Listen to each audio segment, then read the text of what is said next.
All right, we're going to get started here with our webinar just 2 minutes after the hour. We wanted to let everyone roll in, and we'll give it away to Beth Ann and our panelists. All right, thank you. Hello, everyone. Thank you for joining our webinar. I'm Beth Ann Noble. I'm the head of marketing at Continual.ai. I also want to thank our great friends at RudderStack for hosting this webinar and inviting me along to moderate our awesome panel discussion today. Today, we're going to talk about new data-centric approaches to the MarTech stack, including using data and analytics like machine learning and AI to drive intelligent, personalized customer experiences at scale. We're talking about things like when you purchase something, getting a personalized email with product recommendations, or getting a personalized offer when you might be about to switch to a competitor. You all decided to join this webinar today, so I don't think I have to convince you with respect to why this is so important. The reality is that using intelligent experiences for intelligent consumer engagement is becoming a key differentiator, and it's really a C-level boardroom focus for big incumbent brands as well as challenger brands alike. On that note, we're super excited to have our customer special guest from one of those innovative brands that's using intelligent customer experiences. Pardon me, sorry about that. We're super excited to have Himanshu Sinha from Allbirds here, a very innovative brand that is very into using intelligent customer experiences, to be joined by our panel of data-first MarTech and data-first analytics leaders from RudderStack and MessageGears and Continual. So with that, let's kick it right off. Want to remind you that welcome you to please submit your questions throughout the presentation. We'll be reviewing those, and then we'll get into Q&A at the end. We also want to tell you about some special giveaways that we have toward the end of the webinar. So thank you again. Let's kick it right off with some introductions. Starting with our special guest, Himanshu. Tell us about what you do today. Tell us about your background in data and digital for customer experiences. And then also, if you could share just one thing that you find most exciting today about the art of the possible with what we can do with data for customer experiences. Thank you. Thanks for having me. Really appreciate it. I'm looking forward for our discussion today. My name is Himanshu, and right now at Allbirds. Allbirds, I know if all of you guys are aware what Allbirds is. Just for sake of, I'm gonna still say it. Allbirds is this kind of sustainable footwear lifestyle brand. Been around for almost 6 years now, and kind of like our kind of core tenet is how do we build sustainable but better, and that's kind of where the journey we are on.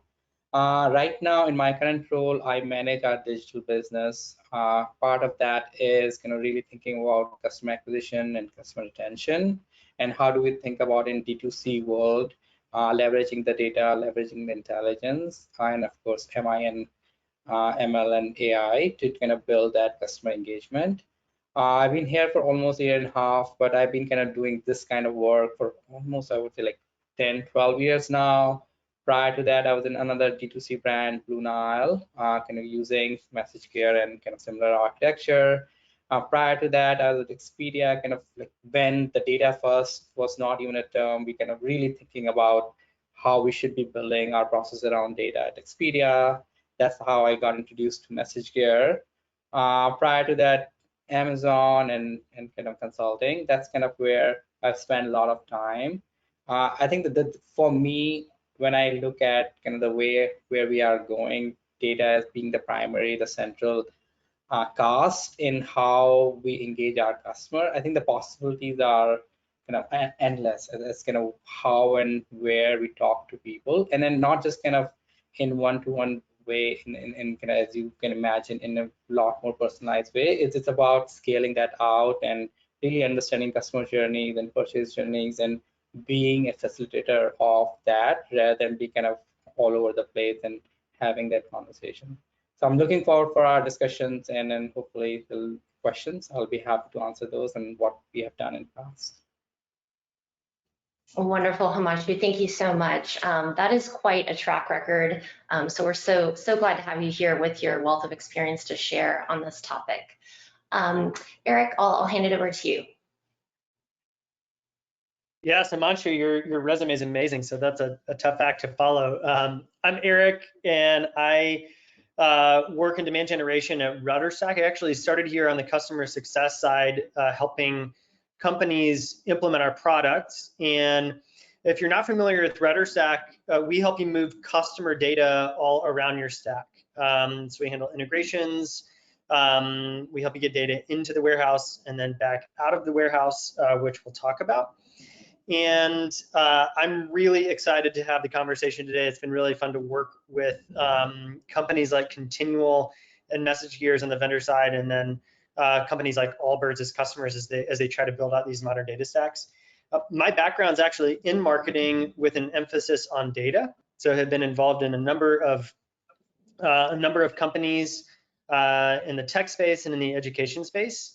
And so I do have about a decade of experience probably trying to build these technology stacks that allow you to leverage your data to grow. And it's really been an amazing couple of years with the rise of the data warehouse and some of the modern architectures that companies like Allbirds are building to do things that were previously extremely difficult.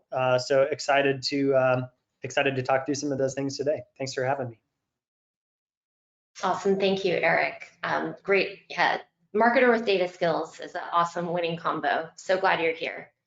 All right, going in order of kind of the data flow, I'll hand it over to my colleague from Continual, Jordan. Yes, hi, I'm Jordan. I'm the head of field engineering at Continual. It's great to be here, a very esteemed panel we have gathered. It's great to be a part of it. So I work in field engineering at Continual. If you're not familiar with Continual, we are an ML platform on top of the modern data stack. So we provide machine learning capabilities on top of your cloud data warehouse. So we'll be talking more about like the vision and kind of how this enables AI and ML use cases in this talk. My background, I've worked in a variety of roles over the past decade and a half, mostly all focused on data, but everything from software engineering to data scientists to systems architects. So I've had my hands in a lot of different pots, and I understand, pretty much all of the workflow that is needed to make a data use case successful. Currently at Continual, we're doing a lot of work with customers, helping them get their ML use cases into production with Continual. So we've been focused a lot on these type of customer engagement type use cases, customer churn, lead scoring, lifetime value, stuff like that. So happy to share my thoughts and experience on this call. Wonderful, thank you, Jordan. Okay, and last but not least, we'll hand it over to the host of our webinar, my friend Walter from MessageGears. Thank you, Beth Ann. Great to see your faces. I too am humbled to be part of this audience in a big way. My background, I've been with MessageGears about 4.5 years. I've had a number of kind of sales leadership, marketing leadership, and partnership leadership roles at high growth startups across my career. I currently run partnerships at MessageGears, and so this webinar is very much kind of a direct result of MessageGears being very proactive in terms of building out an ecosystem of kind of best of breed partnerships like Continual and RudderStack, and then bringing in awesome practitioners like Himanshu from Allbirds, who we've known for a long time, to really talk about this alternate point of view that we are seeing emerge increasingly in the marketplace, where a brand's data sits at the hub of a solution environment, and then there's providers like Continual, RudderStack, and MessageGears that just sit on top of that. For those of you that don't know MessageGears, we're a customer marketing platform that actually runs on top of a brand's existing data environment, which often includes like a Snowflake, a BigQuery, or Redshift. And very often we see a Continual or RudderStack providing key features around that data warehouse first approach. And that's a lot of what we're going to be talking about today, is kind of these alternate approaches to solving for sort of advanced use cases in a way that keeps the data warehouse kind of in the center and has a best of breed sort of modular approach around that to solve for what many people might call a set of customer data platform type of capabilities. So you might hear that term sprinkled around in this conversation in terms of CDP. But that's kind of the sandbox we're talking about today, and we're digging in specifically to some AI and ML use cases, which are super cool. And I can't thank our presenters and speakers and panelists enough for joining us today. It should be really fun. Awesome. Thank you, Walter. Okay, great. Thank you for setting the stage there. So let's dive right in. Just a couple of the topics that we're going to uncover today as we unpack, what does it mean to be able to drive intelligent customer experiences at scale? We're first going to talk about a data first MarTech stack. What is this new approach? How is it different from what we've been doing and seeing before? Then we'll get into machine learning, AI. What is it? What can it do for us? Why is it kind of tricky? And then finally, what is this new kind of modern data stack architecture that can actually bring these capabilities to more businesses? It's about not having to be like the Fortune 10 or a FANG company to really be able to do this well. So let's get right into it. I want to start with this data first MarTech. And I want to hand this question to you, Eric. When we look at this kind of traditional SaaS versus this new model, I think about one of the keys to being able to unlock personalization and intelligence across the customer journey is about being able to do it in an end-to-end way, or like in an omni-channel, multi-channel way. So when I look at the left-hand side of this chart, I kind of see like silos, and on the right-hand side, I see something that looks a little bit more friendly to multi-channel and end-to-end personalization. So could you tell us, about what's going on here with this new approach? Absolutely, and I think that anyone listening in or watching has felt the pain of what it means to run a stack like the one you have on the left side. And when we say data silos, that's a really interesting question. I think that's a term that I use all the time, and I think all of us in the industry throw around a lot. And I think a lot of times what that means for companies is that they have different versions of the truth, right? It's interesting if you think about, just as an outsider, you have a sales tool or a CRM, and then a marketing tool, and then maybe some sort of analytics tool. On top of that, they probably all have a similar set of fields in them, right? It's not like you can't map fields across these tools. But the problem that you run into inevitably is that each of these tools that's sort of fully vertically integrated has their own version of the truth, right? They have their own database structure. They have their own opinions about what, even things as simple as what does a contact record mean, right? How do you handle custom fields? How do you trigger workflows, et cetera? So from that standpoint, you end up having a bunch of different versions of the truth, which becomes very problematic when you try to answer difficult questions about the customer journey, sort of especially about across platforms, et cetera. But even more than that, and I think what'll be really interesting to hear Jordan and Himanshu talk about is the practical challenge of not being able to have a clean, complete data set that can actually drive an ML model. I mean, that's really, when we talk about personalization, that's really the starting point, right? Is the data and building a model from the data. So I think that's one side of it, is this, even if you can kind of get the same data point into whatever version of the custom field in every tool across your stack, it still is a fundamental rate limiter in terms of actually leveraging that data, especially for ML use cases. Then I think the other thing that we see a lot is it just creates a huge amount of data engineering debt, right? These siloed apps are vertically integrated, which means that you probably are installing some sort of SDK on some sort of platform they're doing their own data ingestion. And then of course, that tool is probably a primary destination, but then you also need to get it into other places. And so you end up doing what we call daisy chaining, right? So you have, let's say your marketing tools, SDK, it's collecting data, and then you need to get that data into, your CRM or this tool or that tool. And so you start daisy chaining. And as simple as it sounds, when you daisy chain across, systems that have different, definitions for things, you just create a lot of data debt over time. And then, of course, the integration debt of dealing with all these different SDKs. And so, 5 years ago, even, it was a monumental effort to do what people called Customer 360, because you were dealing with integration debt and data consistency debt across your stack because of this vertically integrated sort of daisy chained architecture. And so along comes the data warehouse, which is certainly older than 5 years, but in terms of practical usage and the technologies surrounding it, to solve those problems, all of a sudden you can essentially get rid of all the vertically integrated tools and point everything at your warehouse, right? So that drastically simplifies the data engineering debt from an integration standpoint. And then now you can actually sort of cut beyond all of the marketing speak around Customer 360 or complete customer journey.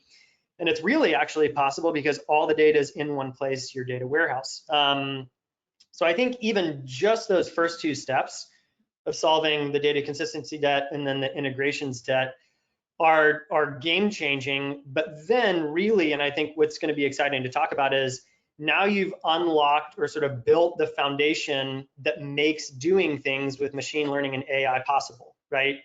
And I think what I'm interested to hear, from Jordan and Himanshu on is you can do that on your own terms because you're not beholden to an opinionated model from, a vertically integrated system. So we see companies moving from this vertical integration siloed architecture using tools like RudderStack to actually unify everything in the warehouse and then activate that data. So that's kind of the pain and then the solutions and the trend that we're seeing towards how companies are solving that with a modern architecture.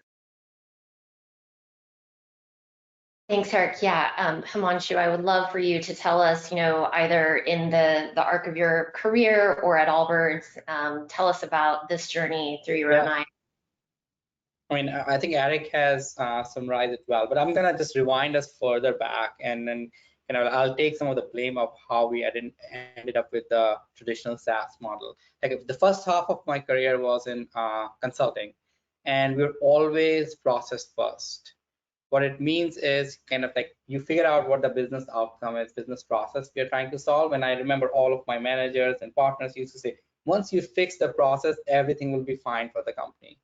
And then the data was always secondary. I mean, data is supporting the process, we're collecting it, tracking it, but data is not really driving any insights. It's just kind of supporting that business process. It could be sales process, it could be CRM process, it could be manufacturing process. Everything was built vertically to just support that business process. And then, I mean, all the pitfalls which Eric mentioned on, what is the problem with that is like your data is not complete, it's not true, multiple source of truth.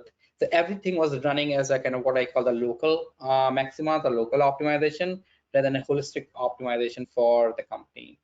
Sales is trying to optimize their thing, manufacturing is trying to optimize their thing, and of course CRM or customer engagement, everything is such a locally settled. And of course the technical challenges which Eric talked about is just kind of multifold the problem.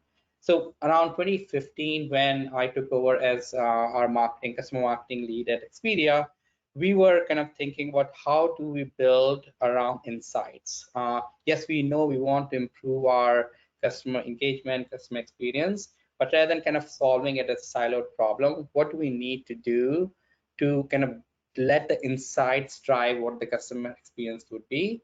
So kind of the construct we thought of at that time, again, data first was not kind of an industry term. We kind of coined a term called insight as a product. And then like, how do we kind of put data at the center of how we make decision, what get enabled, what use case get enabled? Yes, we know the rough idea we are trying to go. The construct we had was kind of three-step process. how do we collect data, how do we synthesize the data, and how do we activate the data.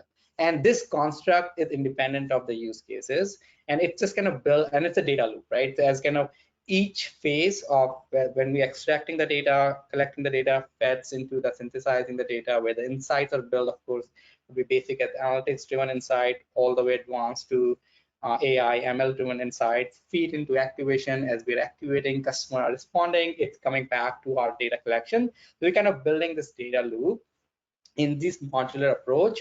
And then as kind of we're learning and understanding the insights, we are enabling use cases and business processes around it. So kind of that's kind of the architecture in we had in my mind. I think there are two benefits we saw of that. One is it's very scalable and flexible, not necessarily just from the technical point of view, but also from business processes and outcome, and how do we activate that that insight point of view. I mean, yes, today I remember we started with very specific email use cases, and by the time I left that role, we were activating our call center agents using the same insights which were kind of used in the email, and we are updating our app based on that data. So I think the whole idea of flexibility and scalability kind of help quite a bit. The second one is it's kind of just feeds into each other, right? Like as you kind of like step one, we're getting some data, we're creating insights, feeding into the second one, whether it's recommended actions, outcomes, predicting outcomes, and we can continue to iterate on that, right? We start with something very basic, we might try model A, great, model B, much better, and so on. So it just build that on top of each other, and then data is driving these capabilities rather than a business process or business outcome. So I'm so happy that now 6-7 years later, it's kind of coming into more mainstream and the way we operate.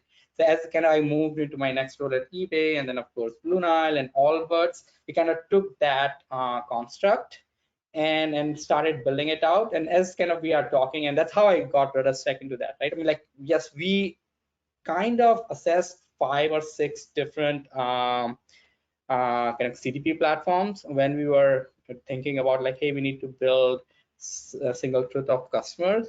And at the end of the day, we can like, hey, this is something such a big competitive advantage we could have if we do it right. So we need to kind of build, kind of assemble this thing together, and then kind of your collecting the data, synthesizing the data, and activating the data, and see what we have in the market. And RudderStack was a natural choice because that's just exactly what we were looking to do rather than building it in-house. I know we built that at Expedia from scratch, but a smaller company with limited resources, the players and the vendors like Continual and of course RudderStack and MessageGears, they just give us the power and the tools which we cannot have if we're trying to build it in-house. Very cool.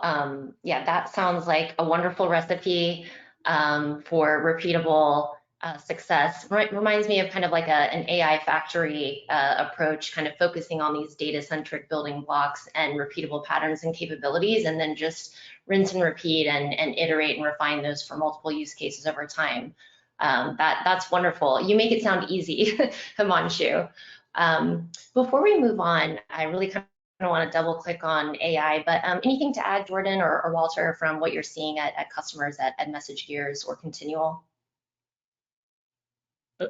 Yeah, I mean, first of all, Himanshu and Eric really nailed it. I think, you know, MessageGears, we tend to work with the CMO's organization, and this is still a pretty provocative construct, right? When you think about the world that B2C marketers have been living in for the last, let's just say 20 years, where they have their first party data, you know, maybe 5 years ago was all sitting in Teradata, and now it's all in a Snowflake, right?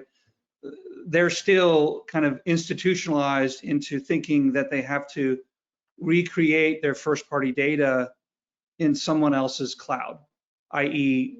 the figure 1 portion of the screen. And that's an unbelievably painful and expensive process for any brand that's got millions of customers of their own.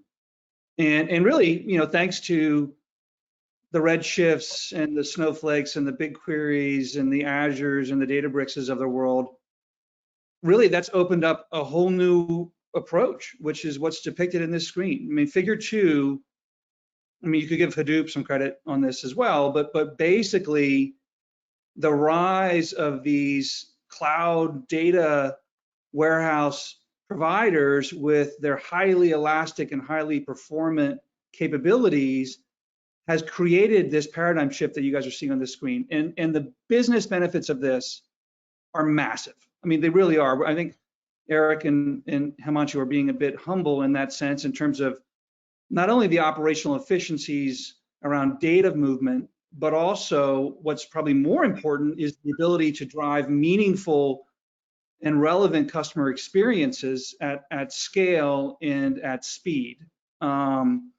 So, you know, gone are the days of 24 or 48-hour data lags in order to activate a campaign, i.e. an abandoned cart email, which is use cases that MessageGears deals with. This figure 2 model that Continual and RudderStack and Himanshu, frankly, you know, is one of the original. He's being humble himself. I mean, he's sort of the OG on some of this stuff, but I mean, you know, he did this back in Expedia days when, you know, Snowflake didn't even exist, right? It was probably Hadoop or something similar. So the business benefits of customer engagement are massive, and the data security benefits in terms of your PII never leaves your private cloud. If you are Home Depot, Best Buy, Allbirds, T-Mobile, Rakuten, OpenTable, I'm just giving you like real examples of brands that see the world the way all of us on the phone do, and in the way figure 2 do. It's just massive. I mean, it really is. And I don't think the rest of the ecosystem is getting this yet, but it's getting more and more common that this point of view is being shared, certainly by the VP of Data and Analytics inside of these consumer-facing brands. And increasingly, it feels like the marketers are seeing this as well. And it gives the data team a very tangible business impact to be able to point to as kind of the future for the brand. So you can see I get passionate. I'm sorry I talk so much, but that's kind of what we're seeing. I hope that helps, Beth Ann. Yes, thank you, Walter. This is the real stuff, and that's why we're all passionate, because I think we've seen this. We're seeing this happen with our customers. We're seeing the difference it makes. So it's great to hear more from you. Let's go ahead and switch into another topic we want to cover today. So machine learning and AI, or essentially predictive analytics. I think the cloud data warehouse, Snowflake, all of these modern data tools built up around the cloud data warehouse have really enabled a lot more companies, more and more every day, to become data driven. But when it comes to machine learning or predictive models, things behave a little bit differently.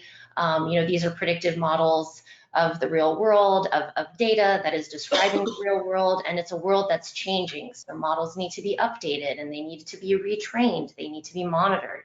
So it's a little bit of a different animal, and I think we're, you know, many folks are still kind of struggling to do this really well at scale. So I want to hand it over to you, Jordan, from Continual's perspective, from your expertise as a longtime data science and ML practitioner. You know, break it down for us. What is this? Why is it so different? What kind of opportunities does it open up? Yeah, great question. So for anybody on the call who's not savvy in the ML field, like first question is, what is ML? ML is really just using data to make decisions without explicitly like telling the system how you want to make that decision. So what does that mean? It means we're going to engage in using algorithms that are going to look at our data. They're going to understand relationships on our data. They're going to then be able to make predictions about what is going to happen in the future. So the slide here has a lot of great use cases that I think are topical for this talk, where we're talking about sales and marketing and operations and other types of use cases. But a lot of what you see in machine learning is that companies are on a data journey, right? So they're getting their data sources, they're gathering them in their data warehouse, they're starting to do analytics, and like all of that, I think by now in 2022 is pretty much table stakes, right? Like I imagine if like I went to Himanshu and I said like, tell me how many shoes of type X we sold over the last 6 months and break it down by day, they'd be able to produce that like in a second. And it would be crazy to think that like his team wouldn't have an answer to that. But there was a time when like you maybe wouldn't be able to answer that question.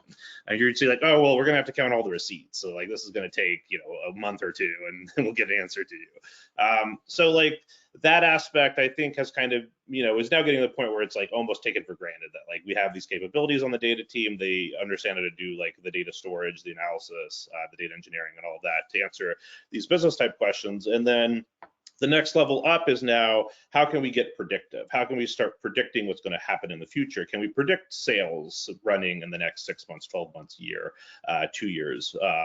Can we look at our customer base? Can we look at, who's at risk for churn? Can we analyze the behavior of how we're interacting with customers and say, who's likely to churn, who's not likely to churn? Can we feed that to the marketing team or the sales team to help them better retain customers? Can we look at all of the people that we're trying to target and try to score them based on their the percentage that they're actually going to come and convert it to a paying customer. So there's a lot of use cases in this area that are very topical.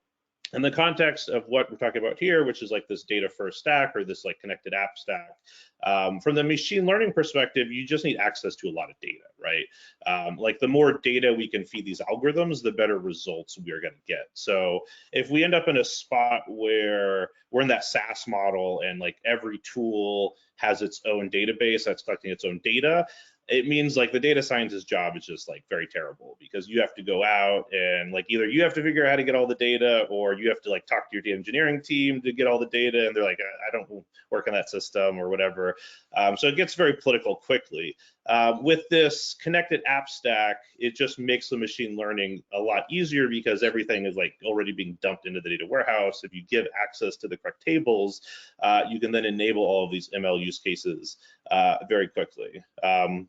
And it's actually kind of funny, for years and years, when I would chat with some of my other DS peers, we would joke about the fact that you could tell if a job posting, like you could tell a lot about a company from their data science job postings. If they were posting like skills that required API and web scraping capabilities, you knew that they were actually doing real work because that meant that they actually had gotten far enough in their use case discovery that they realized they didn't have access to all the data and they had to go get that data. And you would do that either via APIs, or if there were no APIs, you would probably have to like try to scrape it through the website or like whatever the application was. And then like, if you saw a job posting that didn't have this, you're like, all right, well, they're very early in their stage and they haven't gotten to this point yet. So I think as we, as people are evolving out of the Hadoop ecosystem and coming into the, what is now kind of the standard modern data stack cloud ecosystem, it should be a lot easier for you to just, use tools that are, dumping data out into your data warehouse, or use a tool like RudderStack, which is connecting to all your applications and bringing them into your data warehouse. So tools like MessageGears and Continual can then work on them. Enables a lot of use cases. That's going to make your models good. Your predictions are going to be better. Your business is going to be happier. It just makes everything kind of gel a lot better in the end. Great. Yeah. Okay. Sounds easy. Again, you made it sound easy. So Himanshu, tell us, is it that easy? Tell us about what you guys are working on at Allbirds in terms of machine learning use cases, kind of where you are relative to your vision. Is it easy? What are the challenges? I mean, I'll just start at like one of my stories at eBay. So when I started eBay, as part of my team, I had around 11 data scientists working on different marketing use cases. And it's kind of part of onboarding. I started asking like, how do you kind of really spend your time? And one of the insights which came out, almost 80 to 85% of the time was just spent on data, like data engineering, extracting data, cleaning data, making sure data is ready for feature engineering, and kind of just that piece of like accessing data, make like all the work which you we glamorize that, hey, data science is building cool models. It probably was less than 10% of it. And the problem was basically what Jordan just described. It's not easy. Like if your systems are all over the place and your data is not easily accessible, you garbage in, garbage out in kind of machine learning models. And that's where I do feel that this data first approach kind of enables quite a bit of how do you take that data, build more insight, build more models, and kind of take into the activation and kind of learn and test and experiment things and really focus on improving customer experience rather than just kind of spending a lot more time on MLOps, if you want to call it, and then kind of back-end data engineering, all piece of it. So I'm that's again excited to see that this is kind of becoming a lot more mainstream, and then companies like us who doesn't have the capacity or skill set or capabilities to kind of get that same level of kind of outcomes as this kind of a larger company like eBay or Expedia can do with their engineering resources. Yes, infrastructure challenges, team challenge, like all of these are, and I live and breathe pretty much every day since I moved from eBay and Expedia and came to Blue Nile. And like how do we get the same outcome as these larger companies getting with lot less resources and lot less not the same level of skill set. So we are starting, I think, like I mean, of course at Expedia we were a lot better in terms of what we were able to achieve.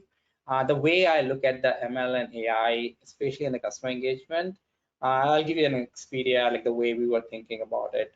As kind of you go to a travel concierge, a travel agent, and then as you're having a conversation with him, he's kind of processing that information and trying to figure out what's the right travel for you, where you are in your purchase journey, or where you are in your kind of your planning stage, kind of what's your customer journey look like, what your purchase journey like. He is just observing those facts, he's listening in, he's reflecting, then he's reacting, right, based on the holistic information he has gathered. And of course, if you kind of deal with that person more frequently, he knows your history as well. So kind of taking all of that information and then being really helpful in terms of helping you plan.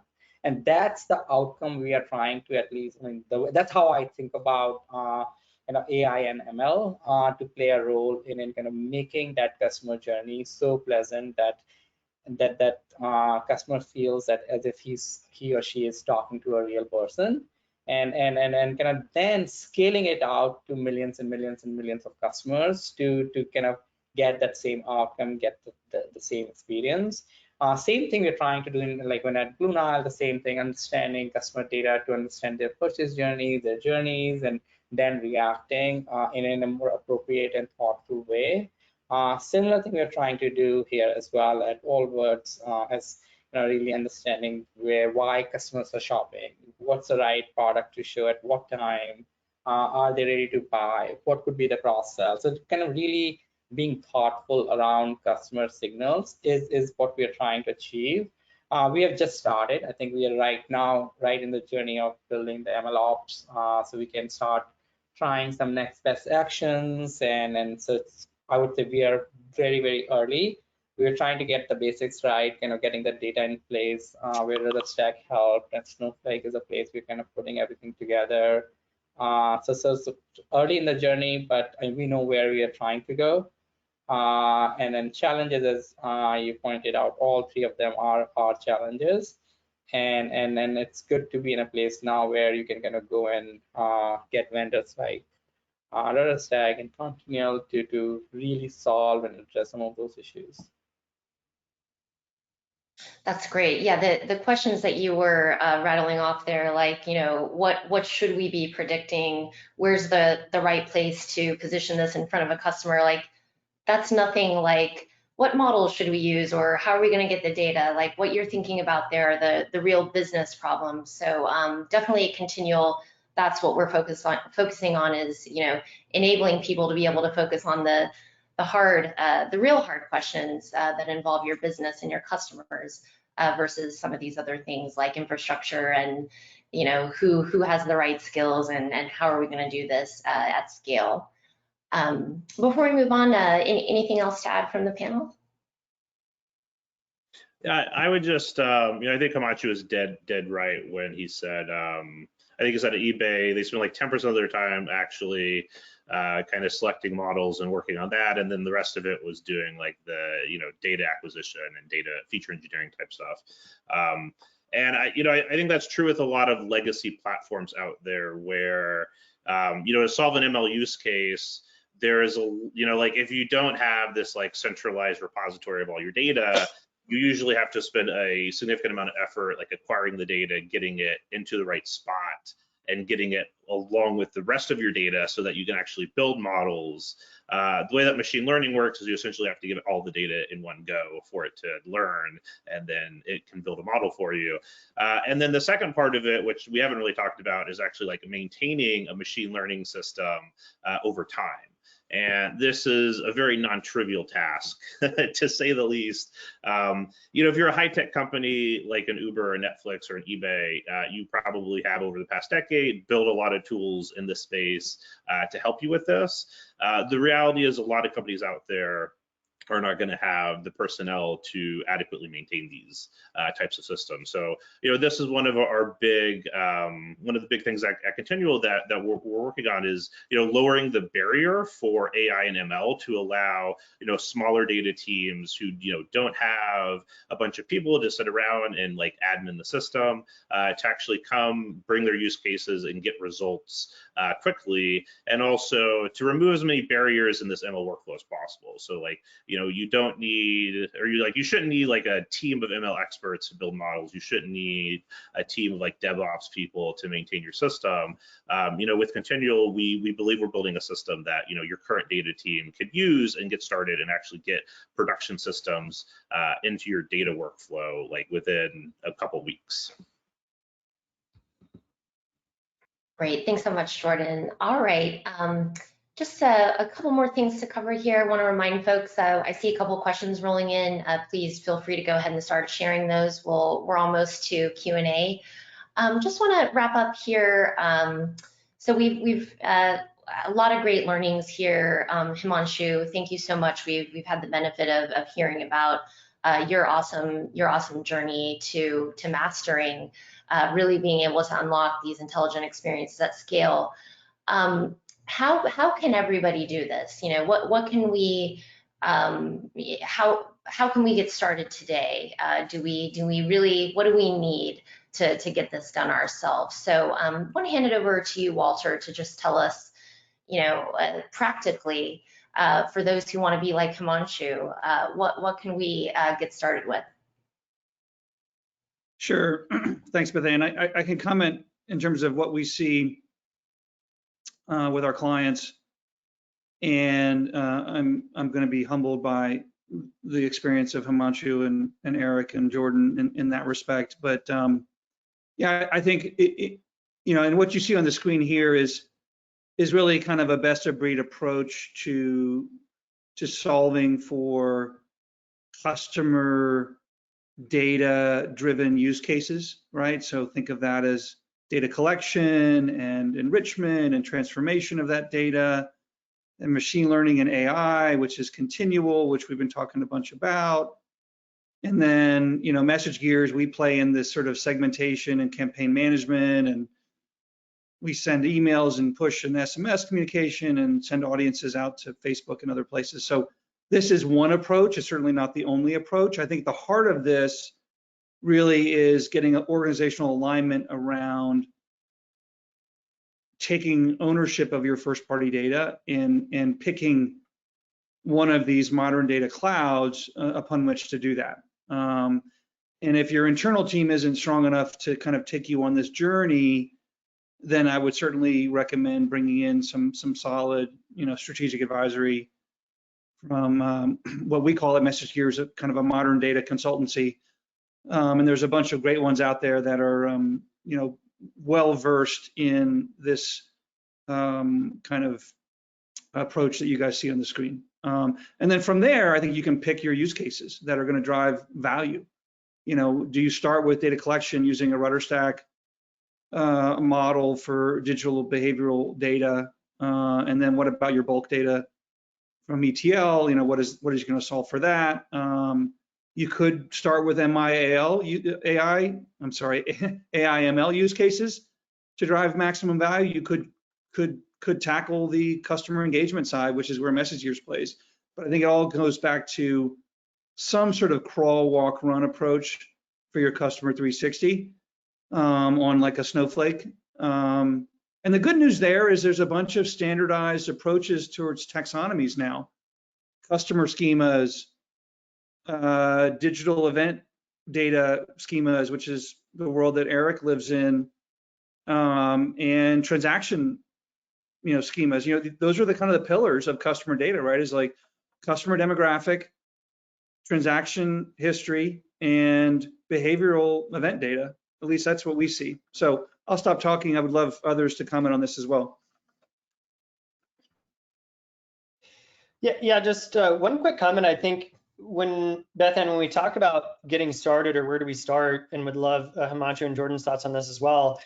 One interesting thing that we see is, in a way, a lot of companies are already doing this work. If you think about a traditional analytics workflow and say, analytics engineering or analysts, it's kind of, in the past, and even for a lot of companies today, they're doing an immense amount of collecting and cleaning of data. And unfortunately, that ends up like in a dashboard that 3 people look at, or a PowerPoint deck or something, right? And it's this huge amount of operational lift.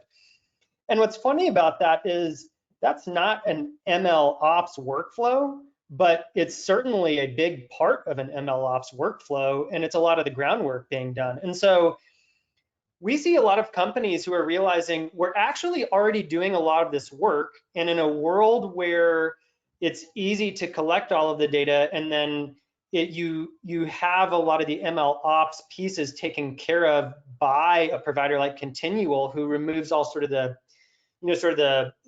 DevOps overhead from the equation.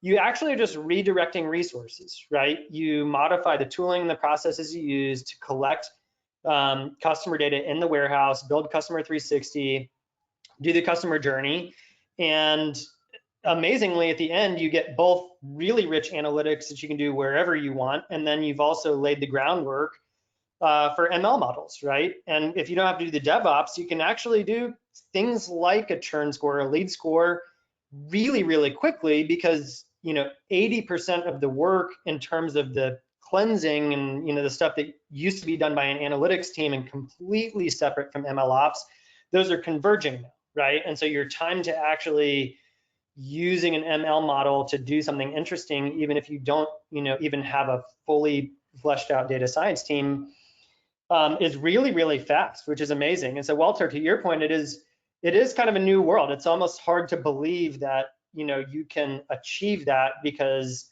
in the old world it was millions and millions and millions of dollars to get the team and the infrastructure and all this sort of stuff to sort of produce those sort of results. But it's actually much easier and pretty fast today, at least from what we're seeing.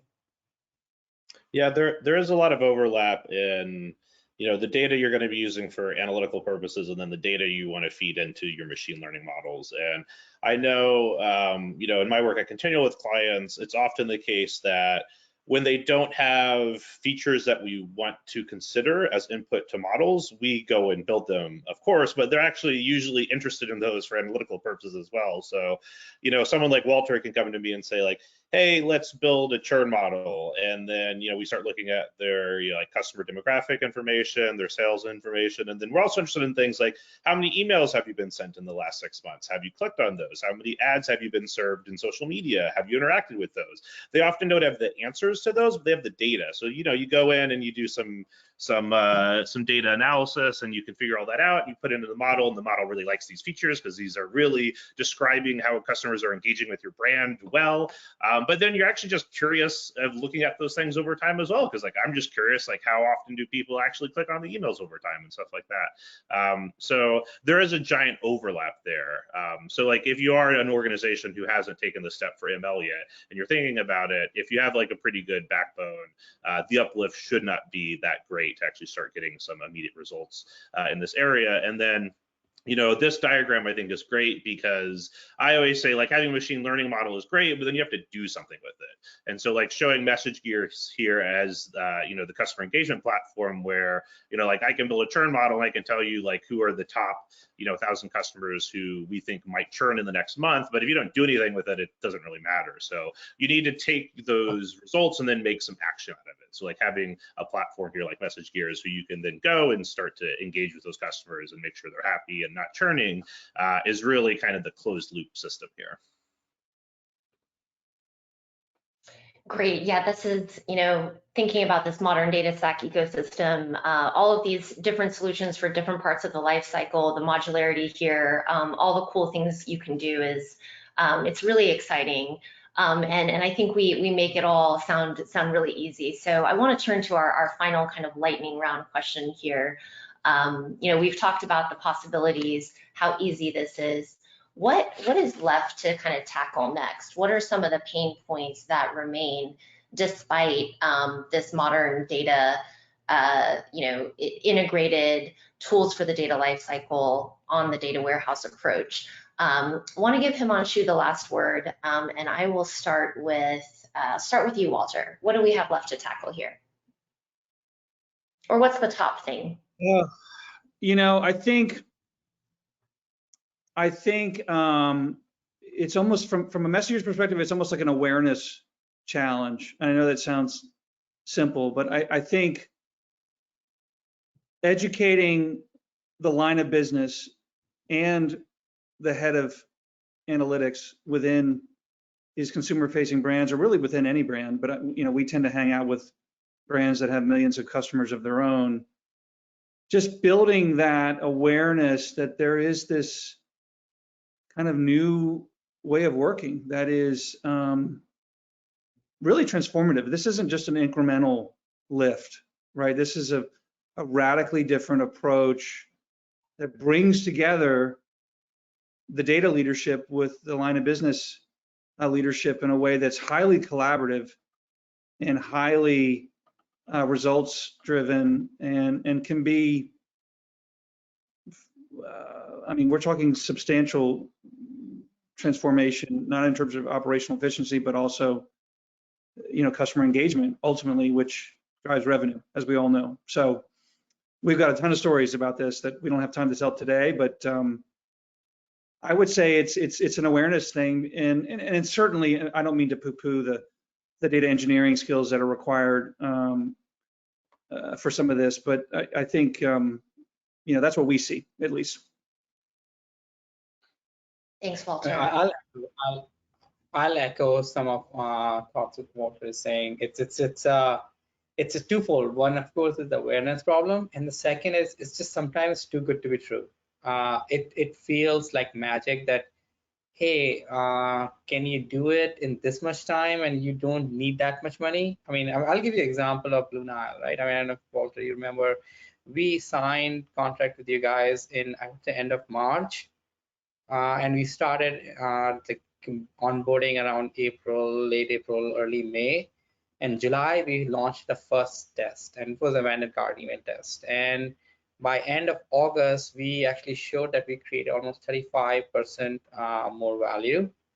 And in the process, 35% incremental value. And not only that, in this process, we actually sunset 2 of our legacy CRM system responses and another one. And that cost saving itself was pretty substantial. So not only we saved the cost, we had the PI in-house, we were able to create the value. And that was shocking to a lot of people, that in 3 months, you can go from 0 to this. So I think it's just like when I go and talk about that at Allbirds, like, hey, we did that in 3 months. And of course, Allbirds, it's a slightly different situation. We didn't even have the data collection. That's where we got RudderStack. But it's sometimes so unbelievable that like even the awareness, you have to kind of sometimes show that this is possible. And luckily, we just launched our first use case today, the real use case in Allbirds as well. So it's kind of just going from 0 to 60. It's easy to do.